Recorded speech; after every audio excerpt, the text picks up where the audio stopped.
Hey guys, Lively here. Welcome to our extended 1-minute modding where we learn some CK basics and generate ourselves a little cheat sheet for using this program. So the first thing you'll notice when you load up the CK is you have all these colored markers. They're everywhere. You probably don't need them, especially when you're first starting out. So the first thing we're going to do is we're going to press M to toggle those off. Press it again to put them back on, but we'll leave them off for now. So M to toggle markers. Now let's learn some basic camera controls. The mouse wheel scrolling in and out zooms your camera in and out. Pretty basic. Hold shift and move your mouse around to get your bearings, see your surroundings. Orient yourself a bit. If you hold space or mouse 3, which is the mouse wheel pressed in, you can strafe or move straight up and down without changing your camera angle. If you press B to toggle borders, that will show you the cell borders that you're in.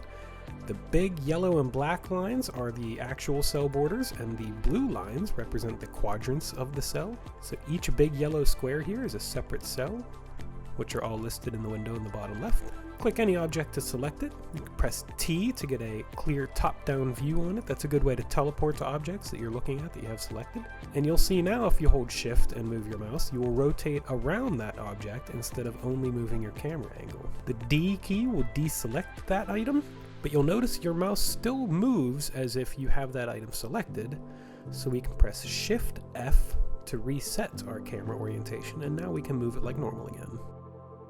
Let's head to that tree over there. So we'll select that with the left mouse button and press T to get the top-down view to teleport over to it. When you have an object selected, you can press E to bring up this object manipulation widget. You can move it up and down, left and right, or back and forth by simply dragging the arrows on the widget. You can press E again to get rid of the widget and freehand move it if you like, but you can't really move it up and down this way. If an object is in your way, you can select it and press 1 to make it translucent, and then press 1 again to hide it completely. If you hold left Alt and press 1, it will bring back all hidden objects. I use this a lot for things like clouds or mist drums or things like that, things that you accidentally click a lot while you're working that you don't mean to select.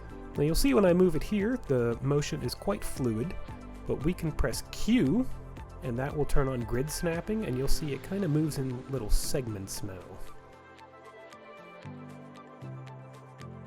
If we hold right click and move the mouse, that will rotate the object, and you'll see that's kind of moving in segments again. If you press Control Q to turn that off, you will have much more fluid rotations. You can see there's a hotbar full of these little buttons up here, just in case you don't remember the keybinds. I'm just used to the keybinds, so I use them, but you are more than welcome to use those buttons. If you'd like to select multiple objects at once, you can hold Control and click more than one item, and you can have multiple selected. To duplicate items, hold left Control and press D, and that will duplicate the items. So you can see we now have a duplicate of that bus station with the bench. And again, we can select both and move those around as we like. With an object or objects selected, you can press F to snap it down to the nearest nav mesh. This doesn't work so well in exteriors, but it's really great for decorating interiors. So you can see it's still kind of floating a little bit there, so we can drag it back down ourselves manually. And we can duplicate anything in the world here. It's a great way to build things really quickly and easily. For rotating objects, we can actually rotate on all 3 axes. If you hold Z, that is the default axis, it's the same as holding the right mouse button and rotating that way. You can hold X to rotate on this axis, and you can hold C to rotate on this axis. This way you can orient objects any way you want, and this is how you end up with things like trucks sticking out of the ground or anything like that. If you hold Control and press E, that will bring up nav mesh mode. It's a little bit more advanced, but these nav meshes are all composed of triangles, and they show where NPCs are able to walk. You can see it brings up its own little hotbar here. We can tackle that another day. If you press A, that will toggle the lighting. As you can see, it gets a lot brighter when you toggle the lighting on. It can work whichever way you like. I usually prefer this lighting. It's a little easier on my eyes. Let's head down to the shore here and learn about landscape editing. You can press H to bring up the landscape editor, and with this tool you can raise or lower the landscape, or paint it different textures.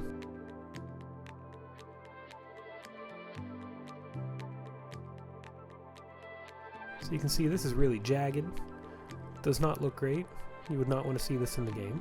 and you can paint it with the right mouse button. If we go back to the landscape editor settings, we can check the box next to soften vertices, and we can make that a nice little rolling hill. And now it looks much more natural. Feel free to play around with this, it takes some getting used to for sure. Let's go duplicate this wall over here really quickly, and we can cover the trick I showed you in our short from earlier. Let's duplicate it again, snap it to the grid so that these line up properly. And with this piece selected, we'll hold in left alt and scroll the mouse wheel to get some similar objects from the same build kit. And this is a great way to quickly build buildings or whatever else you want to build. And you can see pretty easily how we would make buildings out of this. Just a few more walls and a roof and we would have a nice little hut there. And you can use alt scrolling for anything out here in the world. Take this car for example, we can click this, which we did not place here, hold alt, scroll the mouse wheel, and we'll have all different kinds of cars. And apparently a random cardboard box. You never really know what's going to come up sometimes. And we can get a little practice with our rotation too, and stick that guy in the ground as well. Why not? Let's get a little bit more practice with alt scrolling, because this is genuinely one of my favorite things in the CK, and I feel like a lot of people don't know about it. So we can change up our tree a little bit here, get different kinds of trees. We can cycle through chairs, change this up a little bit. If we want, we can make a complete bowling game, get 10 pins really quickly using the Control D to duplicate one, until we have all 10, and of course we can line them up as well. They're pretty off-center with the rug there, which I imagine is acting as a bowling lane, so we can get a little practice with control clicking, selecting multiple objects at once. And then we can move them all at the same time so we don't lose our formation. We can also run what's called a Havok sim, Havok being the physics engine for the creation kit. It will only apply to objects you have selected, so if you want the ball to actually impact these pins, make sure you have all of them selected. Unfortunately, that basketball is not heavy enough to knock them over, so let's just lift them all and drop them.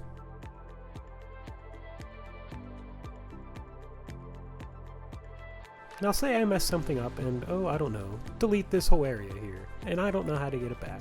I feel like this is people's greatest fears when opening the creation kit and editing stuff like this, but you can see I've been pretty carefree. If something like this happens, the answer is really quite simple. Just don't save your plugin.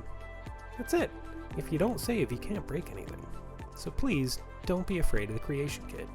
Now I just want to take a minute and say thank you so much to everybody that has shown me all this support. Not only the patrons, of course thank you very much to all my patrons, but this 1 minute modding endeavor I feel like has really reached a lot of people. I've been getting a lot of messages and questions, and I think it's making people really excited, and my main goal as always is to make modding feel accessible and not something crazy complicated, and I really hope I'm accomplishing that. I feel like I'm starting to, so thank you all for your support, your questions, your messages. Thank you for watching the videos. I hope you're starting to feel more comfortable with the tools, and I really, really look forward to seeing what you all come up with for these different games and what different mods you can make. So again, thank you, and I really look forward to seeing you next time.